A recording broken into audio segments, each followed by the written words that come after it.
Sup lads, it's your boy Bandana-Boi and the USA versus Bosnia ends in the USA taking the win 2-0 against Bosnia, but unfortunately getting a red card to, in my opinion, their best player of their tournament so far, Balogun.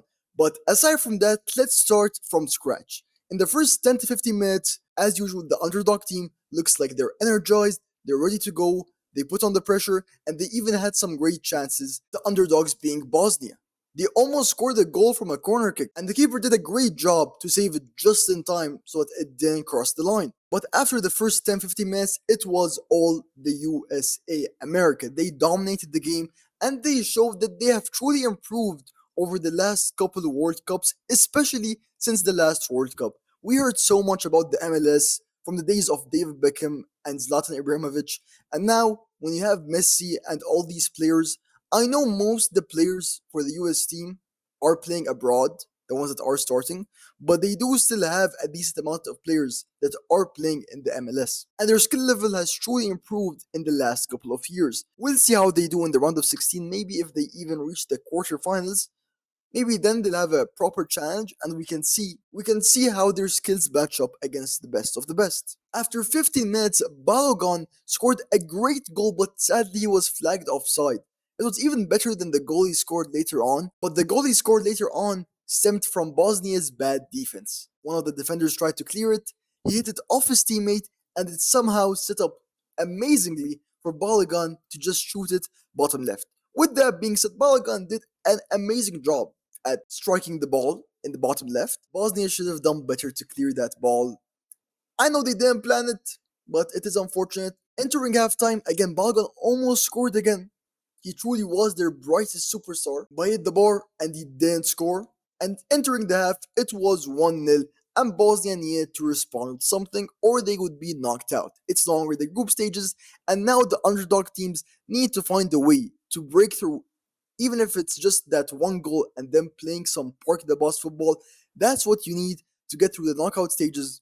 And unfortunately, Bosnia couldn't do it in this game. Balogun, the same player that scored the first goal and almost scored the second and third goal, unfortunately got a deserving red card.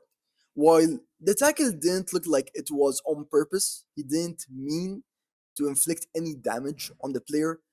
It's just the very awkward landing position. Thankfully, the Bosnian player was able to get back up after a couple of minutes and continue to play the game normally.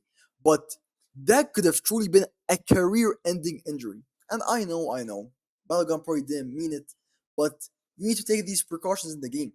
Player safety is very important, and a tackle like that, it is a little careless, even if Balogun didn't intend to injure the person that he was tackling. At that point, there were still 20 to 25 minutes left, and it was Bosnia's game. The US were now one man down, and Bosnia looked great. For the next 10 to 15 minutes, Bosnia looked just how they looked at the beginning of the game. They were attacking, they were pressuring, and they were even creating many, many chances. However, as usual, the other team gets one attacking opportunity and they capitalize on it. Bosnia fouls the US just outside the 18-yard box, and what a free kick by Tillman. It was a pretty good free kick, and even though the keeper was able to get a hand to it, it still went in. And at that point, it was just park the bus, seal the fortress, and make sure that you don't concede because you don't need any more goals, especially when you're one man down. You don't need to be exerting all this extra energy on offense. With that being said, now the US advanced to the round of 16, and this means that all three hosts, Mexico, Canada, and the US, have officially made it to the round of 16, so congrats to them. I don't know how many of them are gonna advance. All of them do have tough matchups. I'm not sure who the US is gonna be matched up against, but I think it's the winner between Spain and Austria, maybe.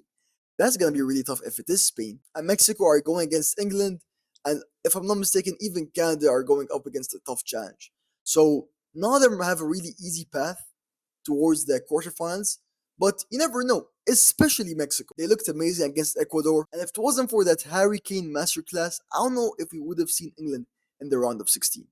Tough luck to DR Congo, tough luck to Bosnia, tough luck to Ecuador. I just wish them all the best.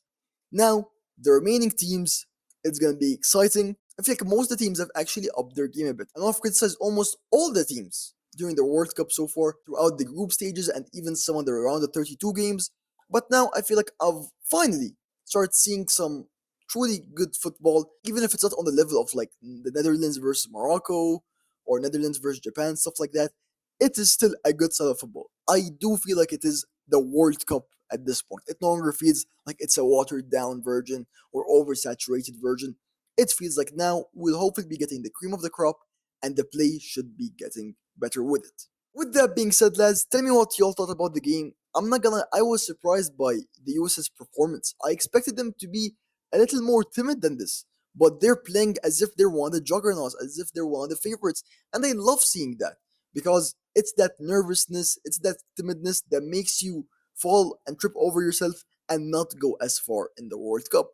So it's great to see that they're confident, and I hope they do great moving forward.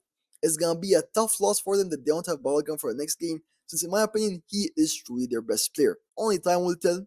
We'll see y'all win the next round. I appreciate y'all. I love y'all. I would love to hear y'all's opinions. And choose